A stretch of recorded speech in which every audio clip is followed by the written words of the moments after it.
যে একজন আসামি ইসলামের জন্য সে গ্রেপ্তার হয়েছে। কারারক্ষীকে সে জিজ্ঞেস করেছে আপনি কেমন আছেন, সে বলছেন ভালো আছে। আপনি কেমন আছেন, সে বলছে আলহামদুলিল্লাহ ভালো আছে।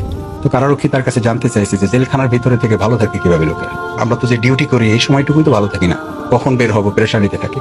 তখন ওই আসামি কারারক্ষীকে জিজ্ঞেস করেছে যে আপনি কি জানেন যে আমি কি কারণে বন্দী হয়েছে। সে বলেছে যে আমি জানি, আপনি আল্লাহর হুকুম আল্লাহর বিধান প্রতিষ্ঠা করতে। আপনি যারা তিনি চাকরি করেন তার সম্পর্কে কি আপনি জানেন? বলছে হ্যাঁ আমি জানি, তিনি আল্লাহর আইনের সম্পূর্ণ বিপরীত কর্মকাণ্ড দিয়ে রাষ্ট্র পরিচালনা। তখন তার মধ্যে একটু বিবেক জাগ্রত হয়েছে। তো সে আসামিকে জিজ্ঞেস করেছে যে যিনি আল্লাহর এই রাষ্ট্রে আল্লাহর আইনের বিপরীত বিধান দিয়ে পরিচালনা করে, আপনার ভাষায় সে জালিম, আর আমি তার অধীনে চাকরি করি, তাকে সহযোগিতা করি। আচ্ছা আপনি কি মনে হয় আমিও কি জালিম? এটা বলে সে কিছুক্ষণ চুপ করে থাকলো। আর যাকে জিজ্ঞেস করেছে আসামি, সে কিছুক্ষণ চোখ বন্ধ করে থাকলো, একদম নিস্তব্ধ নিথর পরিবেশ।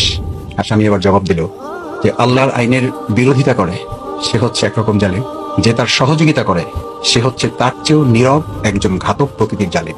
কারণ সে শুধুমাত্র আইন করেছে, আর ওই বাস্তবায়ন করার ক্ষেত্রে সহযোগিতা করেন হচ্ছে আপনার। ওই অবস্থাতেই চাকরি ডিউটি সে শেষও করে নেবেন, ওই টাইমটাও সে শেষ করে নেন। বলেছে আমি আপনার সাথে একটু হাতটা মিলাতে পারি? বলছে হ্যাঁ তা পারেন। বলছে আমি আজকে পুনরায় আবার কালিমা করতে চাই এবং আমি এই চাকরি থেকে এখন রিজাইন করতে চাই। ওখান থেকে বের হয়েছে চাকরি রিজাইন করতে।